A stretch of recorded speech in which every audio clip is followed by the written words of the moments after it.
Star ডাটা star connection controlling connection করলাম, কানেকশনটা কেমন করলাম দেখাইতেছি।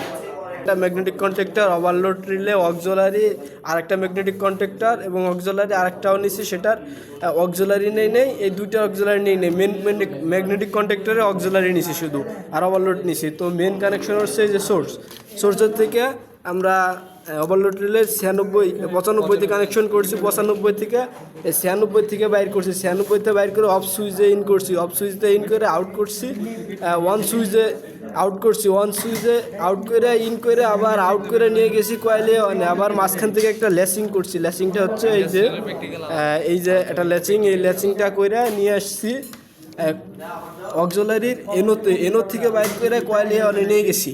তো এই হলো ডল কানেকশনের একটা সাইড। এখন স্টারের কানেকশনে যেটা করছি ডল কানেকশন বললাম, এখন হলো স্টার ডেল্টা স্টার কানেকশনটা বলবো। তো এইখান থেকে যে কয়েল, এই যে কয়েলে অন এখানে লেখা আছে কয়েলে অনের থেকে বাইর করে নিয়ে গেছি, ভেজে নিয়ে গেছি টাইমারের ভেজে 7 আর 8 হলো 7 ইন করে 8 কমন করে দিছি, আর 5 নম্বর এবং 6 নম্বর, 5 নম্বর এনসি, 6 নম্বর এনও। তো এনসি যে বাসটা ওইখান থেকে বাসের থেকে বাইর করে নিয়ে গেছি আমরা একবারে ম্যাগনেটিক কন্ট্যাক্টরের এনসি থেকে বাইর করে নিয়ে গেছি স্টার যেটা ফার্স্টে চালাবো ওইটার A1 নিয়ে গেছি।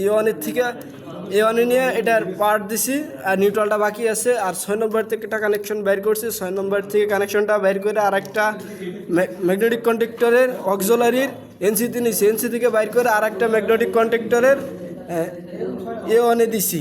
তো এই ছিল হলো কানেকশন। আর নিউট্রাল কানেকশনটা করছি কি মেন ম্যাগনেটিক কন্ট্যাক্টরের A2তে নিউট্রাল দিছি, ওইখান থেকে একটা নিউট্রাল বাইর করে এনে ভেজে দিছি। ভেজটা হচ্ছে টাইমারের ভেজ, এই যে 2 নম্বর যে লেখা দেখা যাইতেছে, এই যে 2 নম্বর, এইটার নিউট্রাল কানেকশন দিছি। তো আর ম্যাগনেটিক কন্ট্যাক্টর আরেকটার A2তে এবং আরেকটার A2তে ওইখান থেকে শর্ট মেন ম্যাগনেটিক কন্ট্যাক্টর থেকে কমন করে দুটোই দিয়ে দিছি। এ হলো একটা স্টার ডেল্টা স্টার কানেকশনের পুরো ফুল কন্ট্রোলিং।